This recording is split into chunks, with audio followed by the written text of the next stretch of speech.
కాదులే వాడు ఆమె మీద ఇష్టంతో ఉండడు తీసుకొనిలే.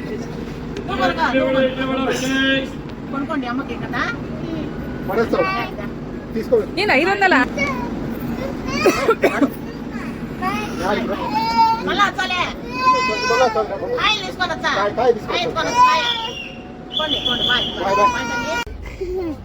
ఏమైంది?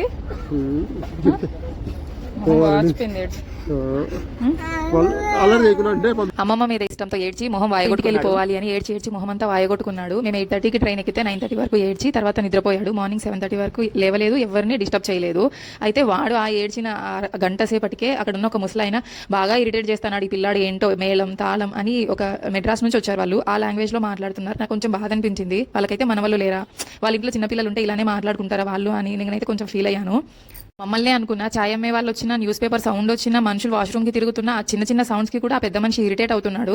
అప్పుడు అర్థమైంది ఆయన స్వభావమే అలా ఉంది, ప్రాబ్లం ఎవరిలోనూ లేదు అని.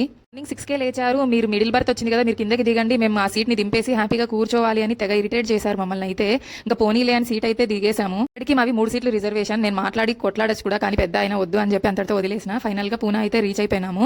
నా కూతురు ఆ జెండాను చూపించి మమ్మీ తిరంగా అని అడుగుతుంది. ఎస్ అమ్మ మన జాతీయ జెండా అది అని చెప్తున్నాను తనకి. మా జర్నీ అయితే సాఫీగా సాగింది. మా బాబు ఏం అల్లరి చేయలేదు, కానీ ఆ ముసలాలతో కొంచెం ఇరిటేషన్ గా ఫీల్ అయ్యాము. వయసు పైబడే కొద్ది అంతేనేమో అనిపించింది. మళ్ళీ వాళ్ళ మనవడి బర్త్డే అంట, విషెస్ చెప్తున్నాడు. అవన్నీ చూడడానికి ముంబై వెళ్తున్నాడు ఆయన మెడ్రాస్ నుంచి. అంత ప్రేమ మన వల్ల మీద ఉన్నప్పుడు పక్క వాళ్ళు కూడా మన వల్లే అవుతారు కదండి. మీరు ప్రేమ చూపించకపోయినా అట్లీస్ట్ ఇరిటేట్ ఫీల్ అవ్వకపోతే చాలు కదా. ఫైనల్ గా మా క్యాబ్ కూడా వచ్చేసింది. క్యాబ్ అయితే ఎక్కేసాము. డ్రైవర్ మంచిగా పాటలు పెట్టాడు. ఆ పాటలు వింటూ నాకు అలాగే నిద్ర పట్టేసింది కూడా. ట్రైన్లో నేను సరిగా నిద్రపోలేదు. బాబు నేనే పడుకోబెట్టుకున్నాను కదా, వాడికే సరిపోయింది సీటు మొత్తం. ఇంకేముంది, ఇంటికి వచ్చి చూస్తే ఇల్లంతా లైట్ గా దుమ్ము పట్టేసి ఇల్లంతా మెస్సీగా ఉంది. కష్టం మీద ఇంకా ఇల్లంతా క్లీన్ చేసుకోవడము, ఫ్రెష్ అప్ అవ్వడము. హస్బెండ్ ఇంకా డైరీకి వెళ్ళి పాలు తీసుకొచ్చారు. తర్వాత ఆ పాలేమో బర్రె పాలు తెల్లగా ఉంటాయి, ఆవు పాలేమో పసుపు రంగులో ఉంటాయి పిల్లలు తాగడానికి. అవిను పెరుగు కోసం బర్రె పాలు. డైరీ నుంచి తీసుకొచ్చారు. పన్నీర్ తీసుకొచ్చారు. ఆ పన్నీరు తర్వాత బొరుగులు గానీ చేశాను, అదే తిన్నారు అందరూ.